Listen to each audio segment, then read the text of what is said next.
তো বন্ধুরা, আজ আবারও চলে এলাম মায়ের হাতের একটা অসাধারণ রেসিপি নিয়ে। তো চলো রেসিপিটা শেষ পর্যন্ত দেখে নেওয়া যাক। দেখো, ইলিশ মাছ কিন্তু আমাদের বাঙালিদের ভীষণ প্রিয়, আর ইলিশ মাছের প্রত্যেকটা রেসিপিও আমাদের সবার ভীষণ প্রিয়। তাই আজ মাকে বলেছিলাম বেগুন আলু দিয়ে ইলিশ মাছ বানাতে, তাই মাও বানিয়ে ফেললো। তার জন্য প্রথমে এখানে মা ইলিশ মাছগুলোকে খুব ভালো করে কেটে ধুয়ে তার মধ্যে নুন, হলুদ, লঙ্কার গুঁড়ো দিয়ে খুব ভালো করে মাখিয়ে নিয়েছিল। তো এখানে আমাদের ইলিশ মাছ মাখানো কিন্তু একদম কমপ্লিট। এরপরে কড়াইতে মা দিয়ে দিয়েছিল সর্ষের তেল। এরপর তেল গরম হয়ে এলে একে একে ইলিশ মাছগুলোকে মা দিয়ে দিচ্ছিল। তো এখানে ইলিশ মাছগুলোকে দেওয়া হয়ে গেছে। এবারে ইলিশ মাছগুলোকে একটু উল্টে পাল্টে খুব ভালো করে ভেজে নিতে হবে। আর ইলিশ মাছ ভাজার এই গন্ধটা কিন্তু জাস্ট অসাধারণ।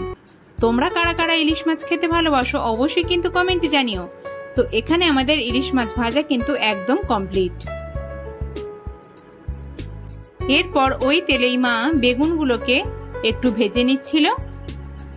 বেগুনগুলোকে হালকাভাবে নাড়াচাড়া করে একটু লাল লাল করে ভেজে তুলে নিয়েছিল। এরপর ফোড়নে দিয়েছিল কালো জিরে, কাঁচা লঙ্কা ও পেঁয়াজ কুচি। দিয়ে দিল আলু। এই সব কিছুকে একটু নাড়াচাড়া করে নিতে হবে। এবার একে একে মশলা দেওয়ার পালা। দিয়ে দিল স্বাদ মতো লবণ, হলুদ গুঁড়ো, লঙ্কা গুঁড়ো, ধনে গুঁড়ো, দিয়ে দিল জিরে গুঁড়ো। এই সব কিছুকে দিয়ে আবারও খানিকক্ষণ নাড়াচাড়া করে নিতে হবে। এরপর দিয়ে দিতে হবে পরিমাণ মতো জল।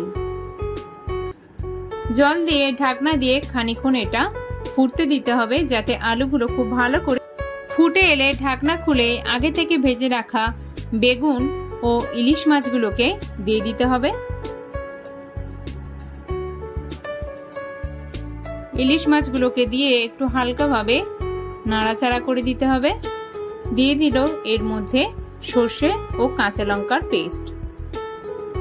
সর্ষেটা দিয়েও খুব ভালো করে খানিকক্ষণ নাড়াচাড়া করে দিতে হবে। ব্যাস, এটা কিছুক্ষণ ফুটে এলেই কিন্তু আমাদের বেগুন আলু দিয়ে ইলিশ মাছের ঝোল একদম তৈরি। এরপর মা এগুলোকে সার্ভ করে দিচ্ছে। তো আমাদের বেগুন আলু দিয়ে ইলিশ মাছের ঝোল কিন্তু একদম তৈরি। এই রেসিপিটা কিন্তু আমার ভীষণ প্রিয়। আমার মতো তোমরাও কারা কারা ইলিশ মাছ পছন্দ করো অবশ্যই কিন্তু কমেন্টে জানিও। আর এই রেসিপিটি ভালো লাগলে একটি লাইক করে দিও। আর আমাদের চ্যানেলে আরো নতুন নতুন রেসিপি দেখতে আমাদের চ্যানেলটিকে সাবস্ক্রাইব করে আমাদের পাশে থেকো আর অনেক শেয়ার